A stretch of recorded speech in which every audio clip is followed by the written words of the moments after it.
Pour ajuster les paramètres de rétroéclairage à ton goût sur ta montre Garmin Tactix ou Garmin Fenix, appuie et maintiens le bouton Menu. Ensuite, appuie dessus une seule fois pour te rendre complètement en bas de la page et sélectionne Système. Ensuite, descends à Rétroéclairage. Ici, tu as une option qui s'appelle Vision nocturne. En ce moment, elle est désactivée. Tu peux l'activer d'un seul clic. En ce moment, on ne voit pas grand-chose parce qu'on est dans un environnement très éclairé. Ça ne fait pas une grande différence. Mais en bref, ce que ça fait, c'est que si tu te retrouves dans la noirceur totale et que c'est une option qui est vraiment très pratique, non seulement si tu es un militaire qui ne veut pas se faire retrouver par l'ennemi parce que tu as un gros halo de lumière à ton poignet, mais aussi parce que si tu ne veux pas briser ta vision nocturne par un rétroéclairage beaucoup trop puissant, c'est une très belle option à activer. En gros, ce que ça fait, c'est que ça fait un rétroéclairage vraiment très faible. Il va falloir que tu regardes ta montre bien comme il faut pour être capable de lire les données qui y sont inscrites. Ça va aussi désactiver les pulsations cardiaques à l'arrière, donc tu ne seras pas capable de voir à n'importe quel moment, soit en temps réel ou après l'activité, tes pulsations cardiaques parce que la lumière à l'arrière est très puissante. Alors ça désactive les pulsations cardiaques et ça met un rétroéclairage très faible sur l'écran.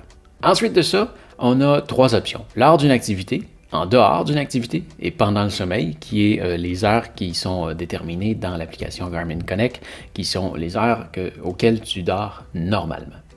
Donc dans ces trois menus-là, on va retrouver à peu près les mêmes choses, soit les touches, quand tu appuies sur une touche, est-ce que tu veux activer le rétroéclairage ou non, une alarme, donc lorsque tu reçois une alerte, au mouvement. Un mouvement, ça c'est quand tu fais un mouvement rapide vers le haut, dans une position dans laquelle normalement tu regarderais l'heure. C'est assez impressionnant comment ça fonctionne bien. Si tu montes ta main pour te gratter la tête, par exemple, la lumière ne s'allume pas.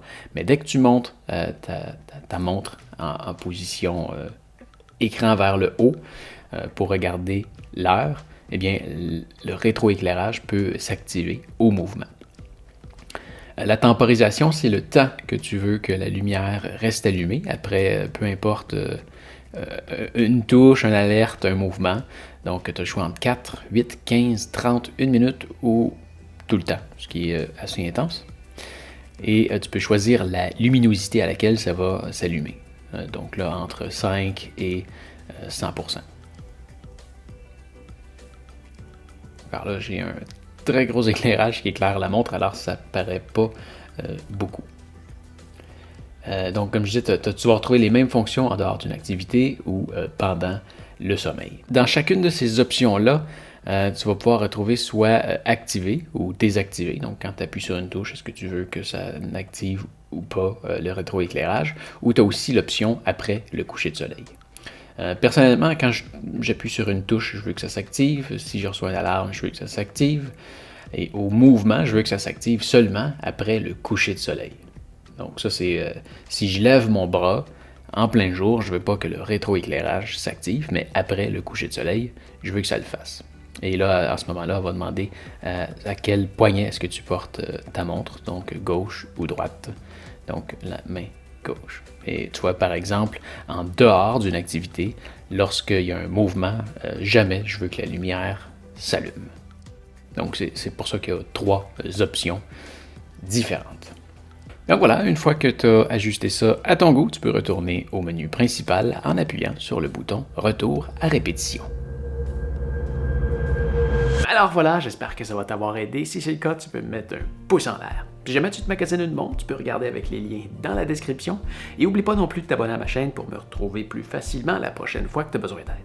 D'ailleurs, si tu veux voir d'autres tutoriels sur cette montre, tu peux cliquer sur la playlist juste ici. Mais enfin, tu peux aussi me retrouver sur ma chaîne principale où je voyage un peu partout dans le monde, je suis certain que tu vas aimer. Allez, fais attention à toi. Salut!